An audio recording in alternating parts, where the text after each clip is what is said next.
فقال الله تعالى في القرآن الكريم: أعوذ بالله من الشيطان الرجيم. أفمن يعلم أنما أنزل إليك من ربك الحق كمن هو أعمى إنما يتذكر أولو الألباب والذين يوفون بعهد الله ولا ينقضون الميثاق والذين يصلون ما أمر الله به أن يوصل ويخشون ربهم ويخافون سوء الحساب والذين صبروا ابتغاء وجه ربهم وأقاموا الصلاة وأنفقوا مما رزقناهم سرا وعلانية ويدرؤون بالحسنة السيئة أولئك لهم عقبى الدار. Sadaqallahul Azim.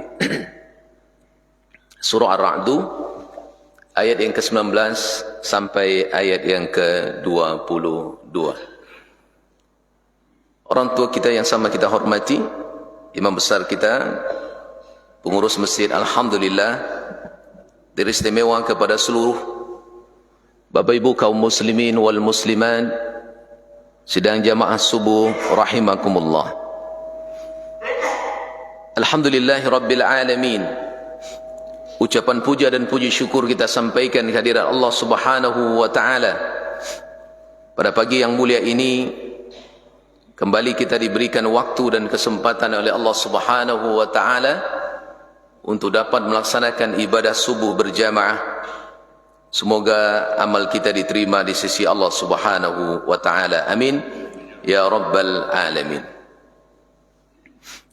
Salawat dan salam kepada baginda Rasulullah sallallahu alaihi wasallam. Allahumma salli ala sayyidina Muhammad wa ala ali Muhammad. Assalamu alayka ya Rasulullah. Semoga kita ditakdirkan oleh Allah Subhanahu wa Ta'ala untuk mampu bersama Rasulullah dalam jannahnya. Amin ya Rabbal Alamin. Kajian kita pada subuh ini, Bapak Ibu yang dimuliakan Allah Subhanahu wa Ta'ala, yakni orang-orang yang cerdas di mata Allah Subhanahu wa Ta'ala. Ukuran hebat dan cerdas di mata manusia akan berbeda ukuran cerdas dan hebat di mata Allah. Kalau di mata manusia, mungkin orang yang cerdas itu akan selalu dikatakan orang yang pendidikannya hebat. S1-nya selesai, S2, S3, bahkan menjadi seorang profesor.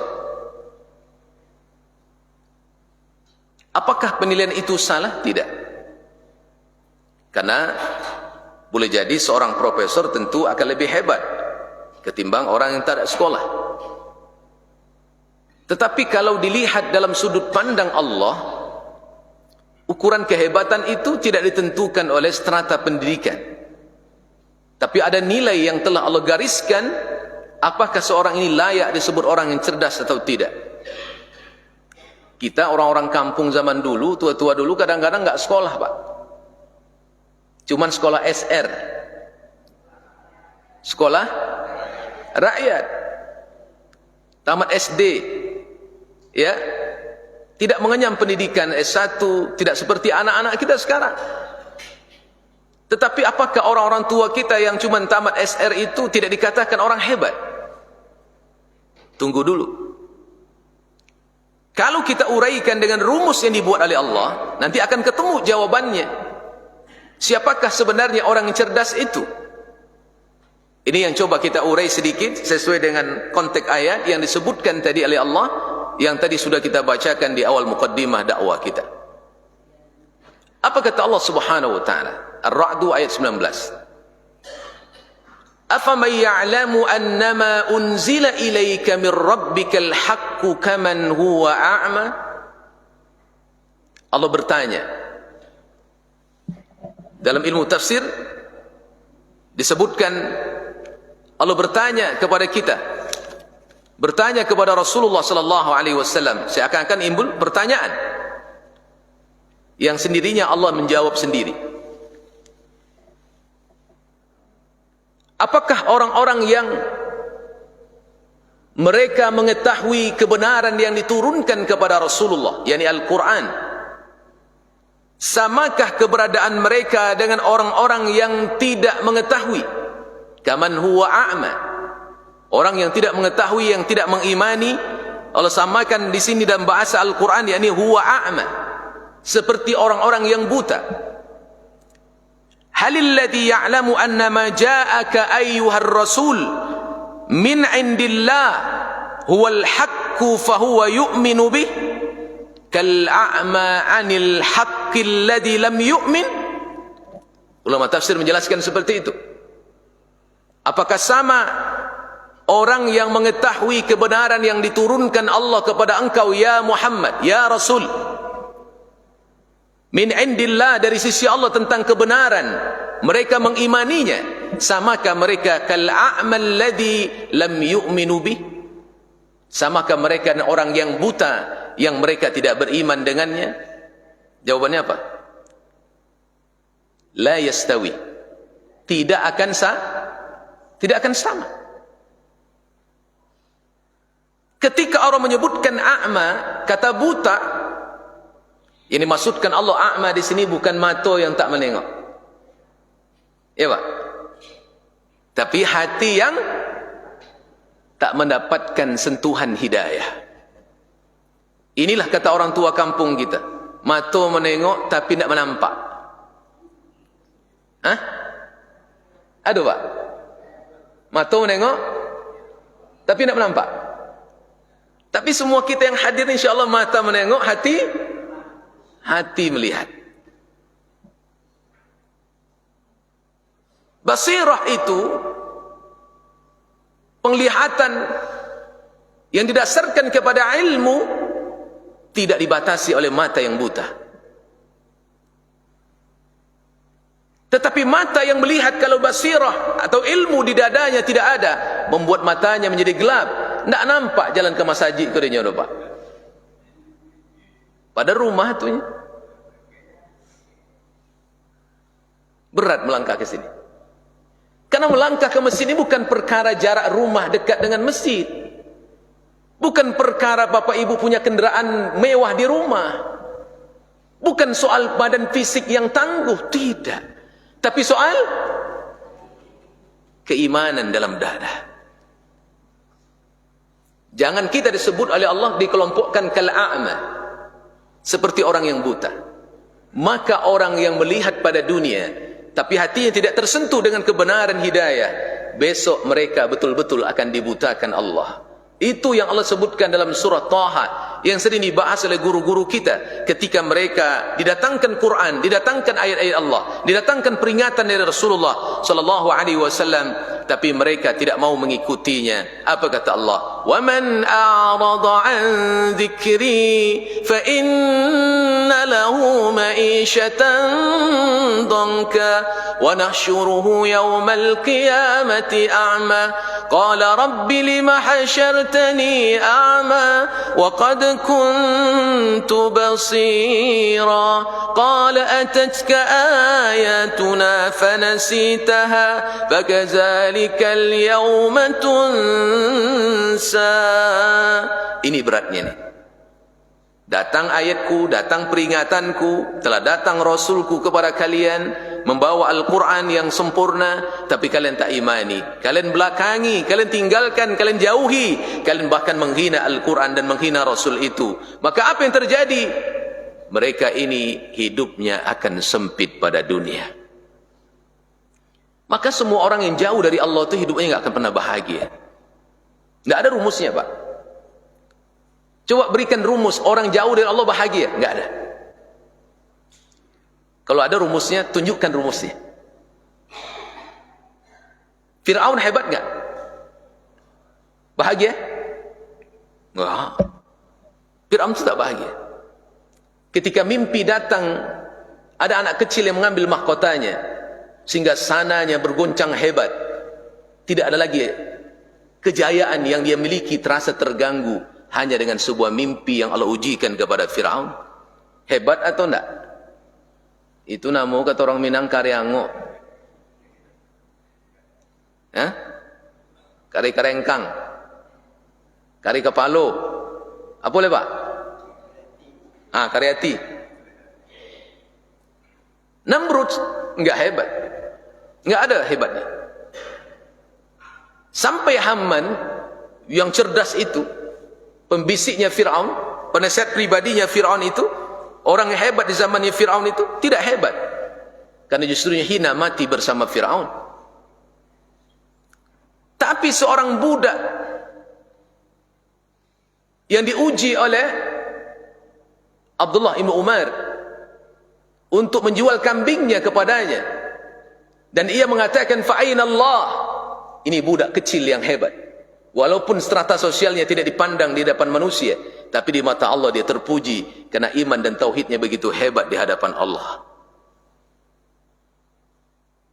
Kemuliaan seseorang itu tidak ditentukan oleh strata kehidupan sosialnya. Kalau seandainya mereka jauh dari Allah, tapi alangkah indahnya, rumahnya gadang, pangkatnya tinggi, orangnya soleh, gagah loleh, bininya rancak loleh, anak keturunannya soleh solehah loleh, serugo lo tampeknya, santiang.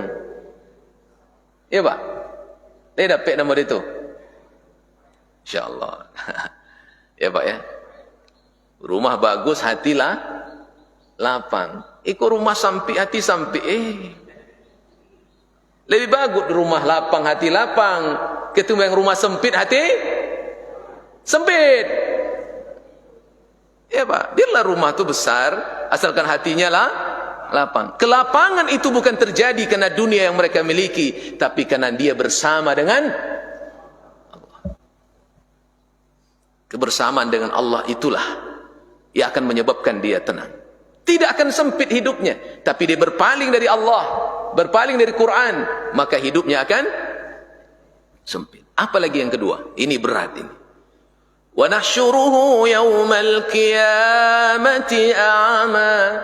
Besok di akhirat orang yang seperti ini, kata Allah, dikumpulkan bersama orang-orang yang dibutakan matanya oleh Allah.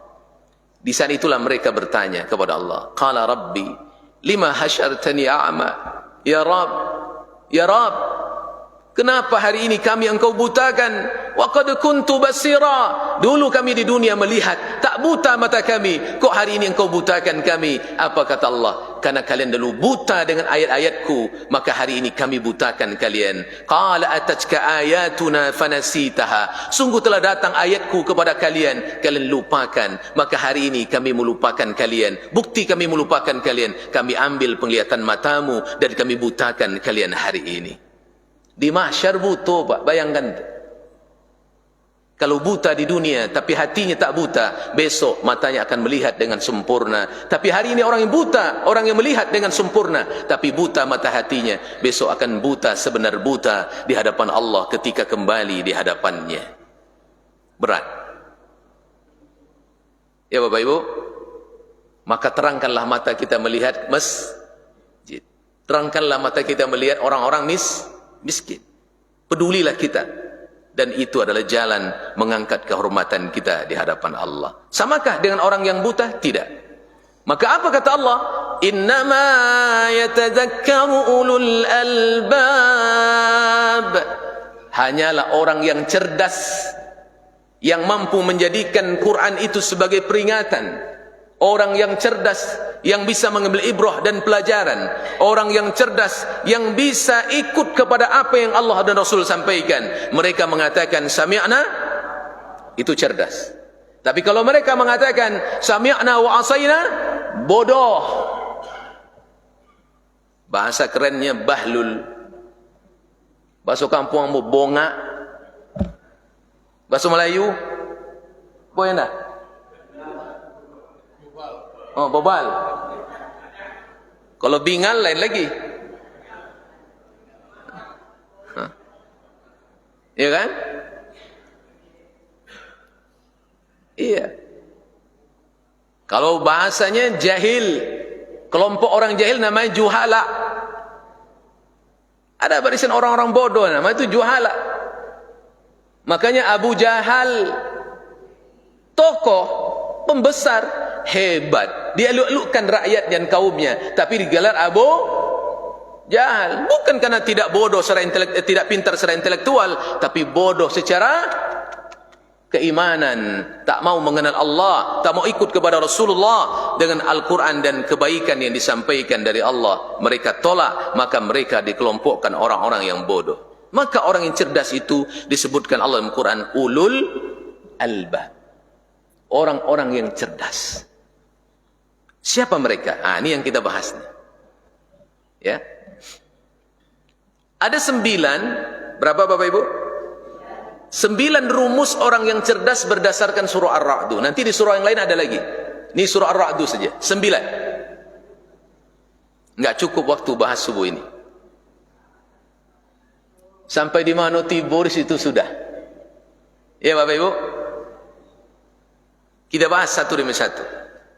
Ayat yang ke-20 mulai dijelaskan Allah penafsiran ulul albab itu siapa. Ulul albab itu disebutkan Allah Subhanahu wa taala. Yang pertama, walladzina yufuna bi'ahdillah wa la yanquduna al-mitsaq. Yang pertama. Dan yang kedua disebutkan Allah, walladzina yufuna bi'ahdillah, orang yang memegang teguh janjinya dengan Allah. Betul kita berjanji dengan Allah? Ibu, berjanji kita dengan Allah? Apa janji kita?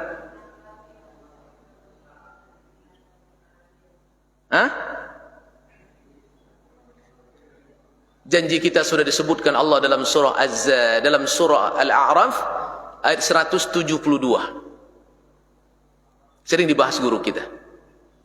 Wa idh akhadha rabbuka min bani adama min zuhurihim dhurriyyatahum wa ashhadahum ala anfusihim alastu bi rabbikum qalu bala shahidna an taqulu yawmal qiyamah inna kunna an hadha ghafilin.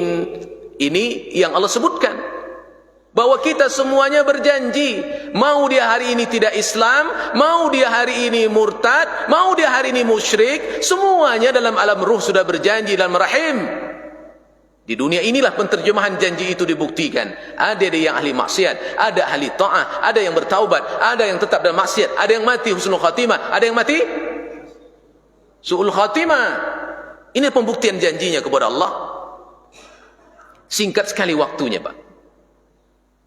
Singkat sekali waktu membuktikan janji kepada Allah. Paling 75, 82, 11, ada yang 90, jarang ketemu. Ada yang 90 sekitar kita nih sekarang. Yang ada dalam masjid ini berapa paling tinggi? Di atas 70 lah. Ya kan? Di atas 70. Tapi yang 90, 90? Tak ada lagi wajah 90. Payah nyari 90 tu, Pak. Ya kan? Singkat sekali waktu membuktikan janji itu. Sementara kita itu akan terhormat di mata Allah kalau kita ini mampu membuktikan janji kita kepada Allah. Ingat Bapak Ibu, innal ahda kana anhu mas'ula. Semua janji itu akan ditanya. Ya? Makanya seorang muslim ditandai keislamannya dengan syahadatain.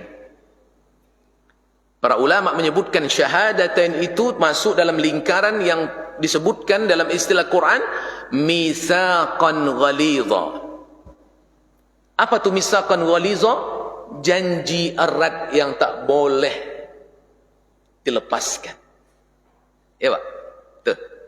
Janji erat Yang tak boleh dilepaskan, enggak boleh. Kalau dia terlepas dari itu, hancur sudah, tidak selamat. Tapi kalau dia pegang teguh sampai akhir hayatnya dengan konsekuensi yang telah Allah sampaikan melalui Rasulnya, insya Allah dia akan selamat. Tapi kalau tidak, dia akan celaka dan binasa.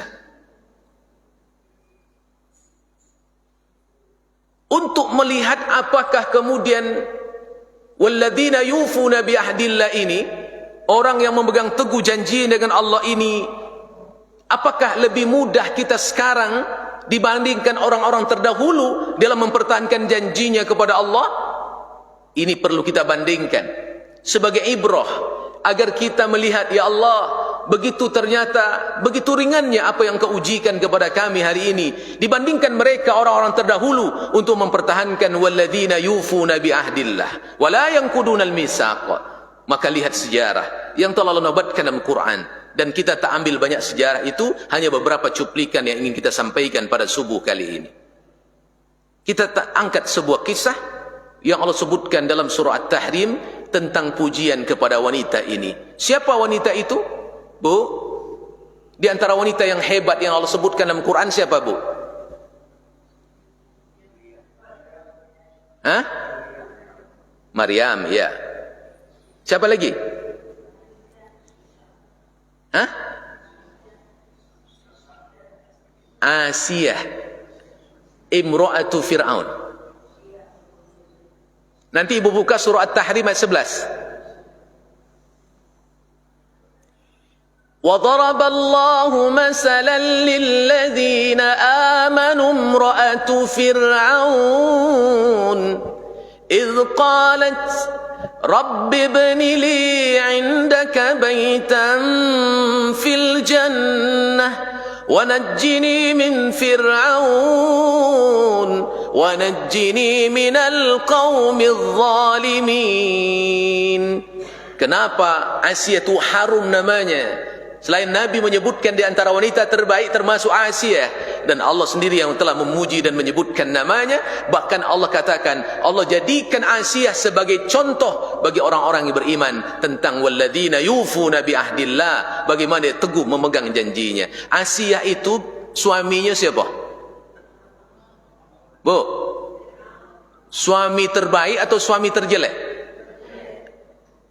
Ada suami yang kini mirip-mirip Fir'aun. Aduh.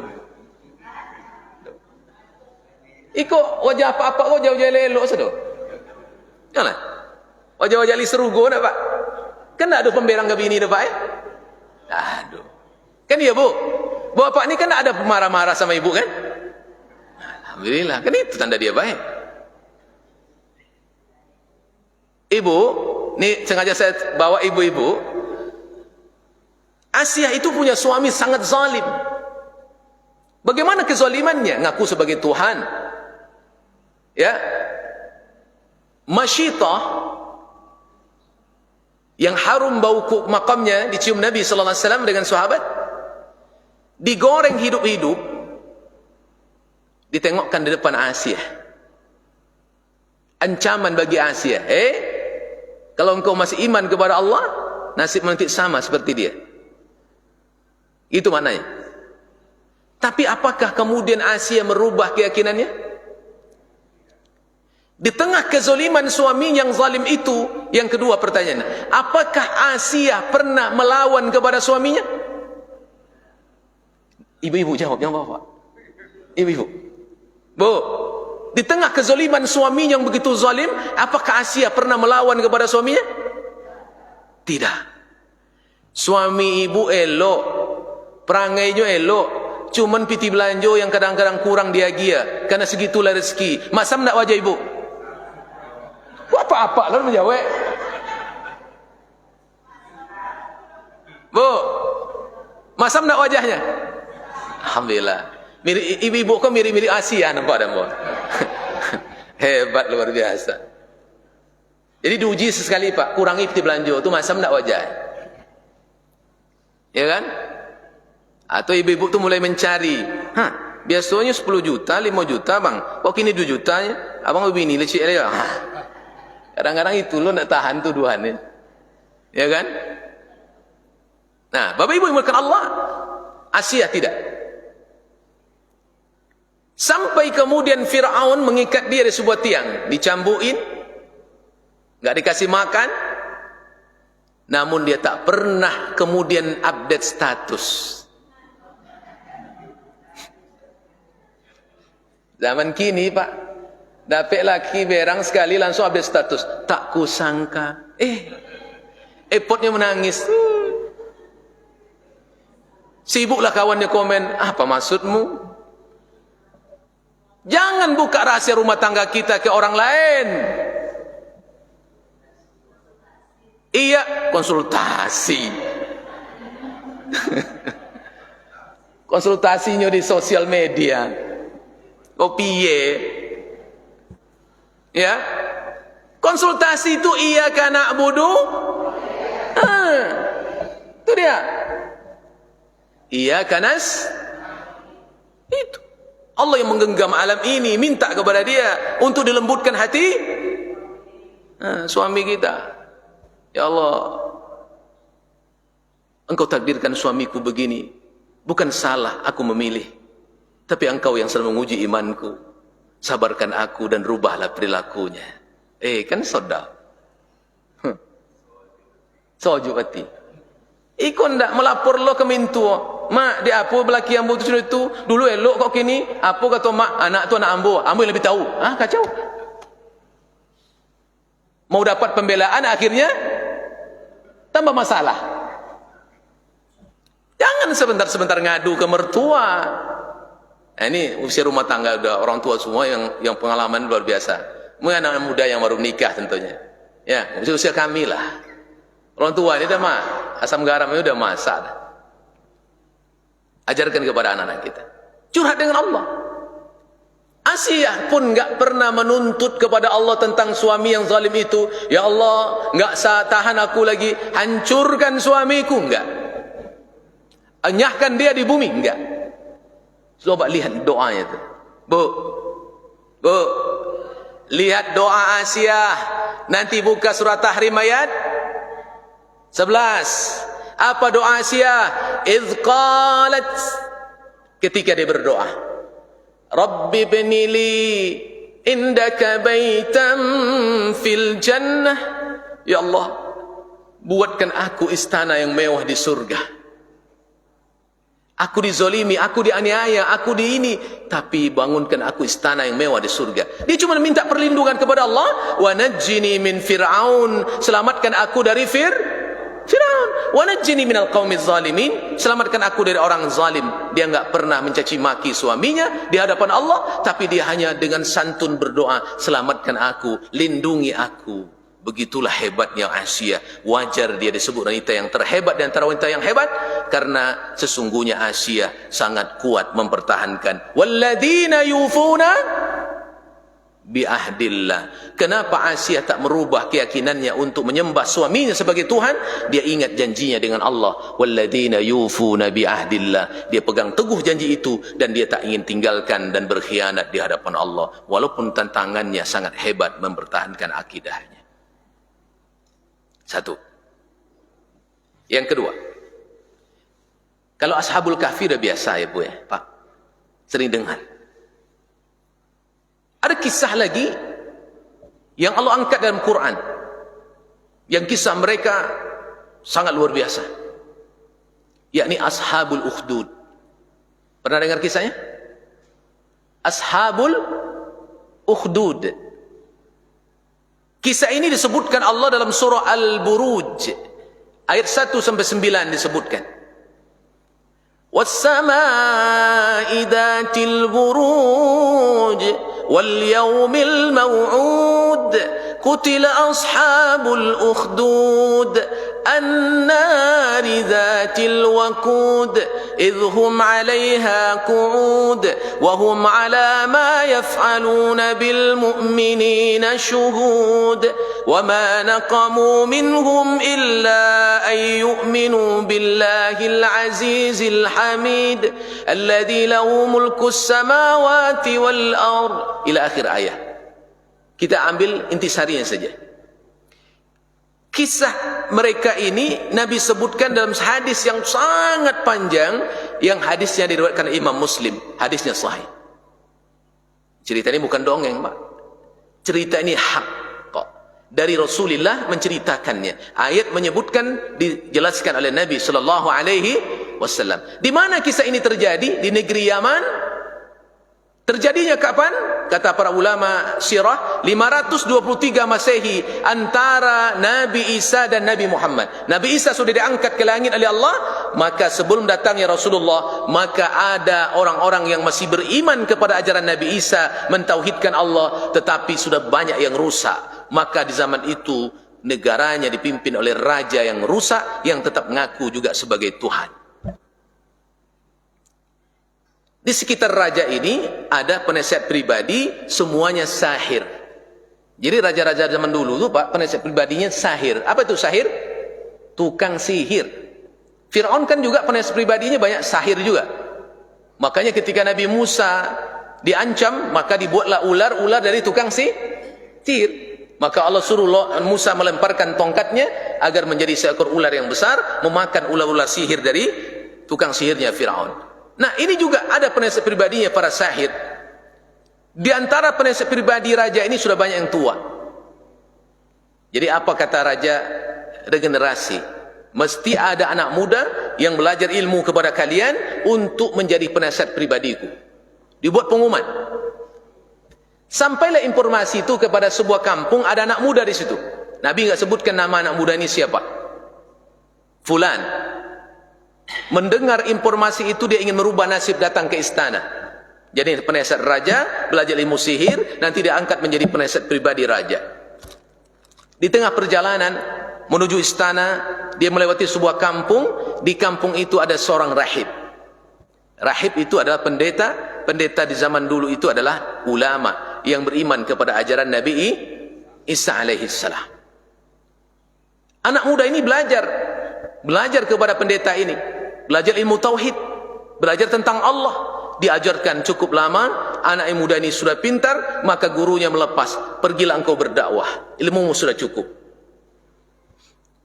Ketika anak muda ini meninggalkan gurunya menuju istana, di sebuah kampung yang dilewati, kampung itu ada musibah, bukan musibah, apa namanya, ada ketidakamanan. Ada binatang buas yang mengganggu kampung itu, yang tidak satu orang pun bisa mengusir dan membunuh binatang itu. Anak muda ini tampil. Dia berkata, andaikan ajaran pendeta ini benar ya Allah, maka bunuhlah binatang ini dengan izinmu. Diambilnya batu, dia lempar binatang itu.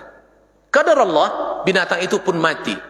Masyarakat kampung takjub melihat pemuda ini. Pemuda sakti, pemuda hebat, dan Allah takdirkan dia bisa menyembuhkan orang buta, bisa menyembuhkan sakit kusta. Ini hebatnya pemuda ini. Maka masyarakat memujinya, wahai pemuda yang sakti dan hebat. Apa kata pemuda ini? Yang hebat dan sakti bukan saya, tapi Rabbku Allah yang mentakdirkan binatang ini mati dengan izinnya. Aku hanya manusia biasa, sama seperti kalian, tapi aku beriman kepada Rabbku. Masyarakat kampung pun ikut kepadanya. Tersohorlah berita kehebatan anak muda ini. Akhirnya sampai ke istana negara, bahwa di istana ada seorang penasihat pribadi raja yang buta matanya. Dia tahu anak muda ini bisa menyembuhkan sakit buta, maka dia keluar istana mencari anak muda ini, membawa harta yang banyak untuk minta diobati agar disembuhkan. Kalau sembuh dikasih harta yang banyak. Tiba di depan anak muda ini, orang tua ini berkata, anak muda, sembuhkan mataku, berapapun harta yang kau inginkan, aku berikan untuk membayarnya. Apa kata anak muda ini? Ya Tuan, aku tak bisa menyembuhkanmu. Yang maha menyembuhkan adalah Allah. Kalau engkau ingin sembuh, berimanlah engkau kepada Allah, aku doakan agar engkau disembuhkan oleh Allah. Dengan terbuka hati, orang ini beriman kepada Allah. Karena dia sudah penuhi syarat, anak muda ini mendoakan. Qadar Allah, dia sembuh matanya dan bisa melihat dunia. Bahagia. Kembali ke istana dengan bahagia. Dan dia mendakwahkan kebenaran di depan raja. Raja memanggilnya, wahai saudaraku, mana matamu yang buta kemarin? Hari ini sembuh. Siapa yang menyembuhkanmu? Ada pemuda sakti yang menyembuhkanmu. Ada orang hebat menyembuhkanmu. Apa kata orang ini? ada yang maha hebat yang menyembuhkanku. Huwallah Rabbi wa Rabbukumullah. Tuhanku dan Tuhanmu adalah Allah. Kaget raja, merah padam wajahnya. Ada yang mengajarkan kalimat ini kepadamu. Siapa yang mengajarkan ini kepadamu? Anak muda yang mengajarkan ini kepadaku. Pengawal, cari anak muda itu, bawa ke istana. Dibawa ke istana, sama. Anak muda ini mengatakan Rabbi wa Rabbukumullah. Lalu ditanya oleh raja, siapa yang mengajarkan ini kepadamu? Pasti ada yang mengajarimu. Ada, rahib, seorang pendeta di kampung sana. Cari, pengawal, bawa dan cari, bawa ke sini. Dapat pendeta itu bawa ke istana. Betulkah anda yang mengajarkan semua ini kepada mereka? Benar. Rabbi wa Rabbukumullah. Tuhanku dan Tuhanmu Allah. Tinggalkan agamamu. Sembahlah aku sebagai Tuhan kalian. Kalau tidak, nasibmu akan binasa hari ini juga. Pendeta itu tidak. Apapun yang terjadi dengan diriku, aku tidak akan pernah tinggalkan keimanan kepada Allah. Pengawal, ambil gergaji, arit. Gergaji itu bukan gergaji pendek, Pak. Zaman dulu nobang kayu itu arit. Tahu nang arit ya? Saya tuh mogang sana, tuh mogang sini. Panjang tuh. Nggak satu orang jodoh. Ada tangkainya tuh, ditarik dua-dua. Pohon besar tuh dulu zaman, bukan senso, Pak. Pakai arit dulu. Saya masih tengok arit itu, zaman saya masih ada arit tuh. Ya kan? Arit itulah kemudian ditaruh di kepala pendeta ini. Tarik sana, tarik sini satu. Engkau mau tinggalkan agamamu atau nasibmu akan terbelah dua. Aku beriman kepada Allah. Dibelahlah kepalanya. Terbelah dua kepalanya. Sekarang nasibmu lagi. Pengawalku, engkau tinggalkan agama dia atau engkau mati sama seperti dia. Dia milih mati sama dia. Dua terbelah kepalanya. Tinggal satu pemuda ini yang selamat. Belum selamat lagi nih, baru satu lagi. Pemuda, kalau engkau tetap kekeh dengan agamamu, nasibmu sama seperti dia akan hancur. Apa kata raja? Pengawal, bawa pemuda ini ke atas bukit, ke atas gunung. Campakkan dia ke dalam jurang supaya hancur berkeping-keping badannya. Ketika sampai di atas bukit, di atas gunung itu, pemuda ini berdoa, ya Allah, selamatkan aku sebagaimana apa yang kau kehendaki. Gunung bergoncang hebat, jatuhlah semua pengawal raja, tinggal dia sendiri yang selamat. Balik kepada raja. Raja makin jengkel. Pengawal, bawa dia ke tengah laut, ikat kaki dengan batu, tenggelamkan di dasar lautan, biar dimakan oleh binatang laut. Maka tiba di tengah laut dia berdoa, ya Allah, selamatkan aku sebagaimana apa yang kau kehendaki. Datang badai gelombang, tergulung semua pengawal raja, nyusurang dan selamat. Kenapa? Pendekingnya siapa? Allah. Dia enggak berdeking kepada makhluk, Allah yang dekingnya. Datang lagi kepada raja. Raja makin heran. Anak muda ini bicara, Tuan Raja, apapun yang engkau lakukan untuk membunuhku, aku tidak akan mati kalau Rabbku tidak mengizinkan aku mati. Kalau engkau ingin membunuhku juga, boleh, aku tunjukkan rahasianya. Aku akan mati, tapi penuhi syaratnya. Apa syaratnya, kata raja? Satu, kumpulkan rakyatmu di tengah lapang yang luas. Yang kedua, siapkan pemanah jitumu. Ikat aku di sebuah tiang. Bahasa nabinya, pelapah. Ikatkan aku di sebuah pelapah. Yang ketiga, siapkan pemanah jitumu. Yang keempat, ini kata kunci, jangan engkau lepaskan anak panahmu sebelum menyebut nama Tuhanku. Nah, itu dia. Kalau bahasa nabinya, Bismilladzi Rabbi Fulan. Dengan menyebut nama Allah, Tuhannya Fulan. Maka eksekusi dilakukan. Rakyat dikumpulkan. Pemuda ini sudah diikat di sebuah tiang, di sebuah pelapah. Tukang panah jitu sudah disiapkan. Tinggal melepaskan anak panahnya. Apa kata pemuda ini? Sudah tiapkah Tuan Raja membunuhku? Siap. Aku pun sudah siap. Tapi ingat, aku tidak akan mati kalau engkau tak menyebut nama Tuhanku melepaskan anak panah. Maka dilepaskan anak panah dengan menyebut nama Tuhan Fulan ini, Bismilladzi Rabbi Fulan. Maka mengenai pelipis matanya, wafat dan syahidlah pemuda ini di tengah tiang itu. Apa yang terjadi di saat itu, kaum muslimin, Bapak Ibu? Semua rakyat yang tidak setia kepada raja, semua rakyat yang menyaksikan, apa kata mereka? Amanna bi Rabbi Fulan. Kami beriman kepada Tuhannya Fulan ini. Raja marah. Apa kata raja? Gali sebuah parit yang besar, isi dengan bara api yang menyala, campakkan mereka dan bakar semua mereka hidup-hidup yang beriman kepada Allah. Maka raja menyiapkan bara api dan parit yang besar, maka dicampakkanlah semua orang beriman dengan anak keturunannya masuk dalam bara api itu. Sampai kata Nabi, ada seorang ibu-ibu yang menggendong anak yang masih kecil, ragu melompat ke dalam bara api itu, tapi anak kecil itu berkata, "Ya ummi, jangan ragu melompat ke dalam api ini, kita berada dalam kebenaran di jalan Allah." Maka ibunya melompat, anaknya pun ikut terbakar dan hangus semuanya. Matilah semua orang beriman. Merekalah yang disebut ashabul ukhdud itu. Kenapa mereka rela mati, terbakar hidup-hidup? Walladzina yufuna biahdillah. Karena mereka memegang teguh janjinya dengan Allah.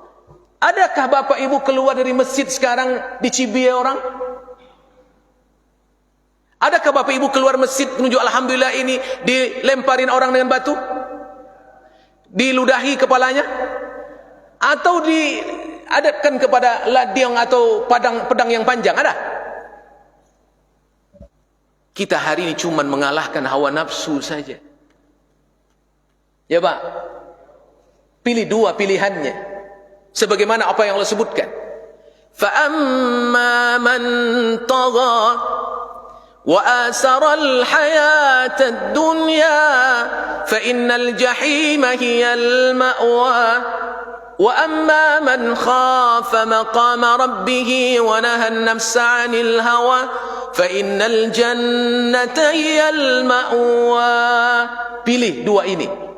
Adapun orang yang disibukkan oleh dunia, tak kenal dengan Allah, sibuk dengan hawa nafsu, maka neraka yang menanti mereka. Adapun orang yang beriman dan takut kepada Allah dan mengalahkan hawa nafsunya, surga yang menanti mereka. Pilih yang mana? Satu atau dua? Dua. Tapi ingat, konsekuensi pilihannya mesti ditegakkan dalam kehidupan kita. Maka ramaikan rumah Allah ini Pak. Tinggal datang ke sini lagi, majelis ilmu datangi. Jangan sibuk aja dengan dunia. Iya, kita kejar dunia untuk mengejar surga, nggak ada masalah. Tapi jangan digadaikan agama karena dunia yang sementara. Nggak boleh. Terlalu ringan ujian kita dibanding mereka. Mereka berkabung dengan nyawa. Mereka terbakar hidup-hidup. Mereka terbelah kepalanya dengan gergaji besar demi bertauhid kepada Allah. Hari ini kita hanya mengalahkan hawa nafsu dalam iman yang sempurna kepada Allah. Kenapa kita nggak jadi pemenang? Kenapa kita masih kalah? Kenapa kita harus bersantai saja? Bersegeralah menuju Allah. Kesempatan hanya sekali ketika ajal belum datang bersama kita. Subhanakallahumma wa bihamdik, asyhadu an la ilaha illa anta, astaghfiruka wa atubu ilaik. Assalamualaikum warahmatullahi wabarakatuh.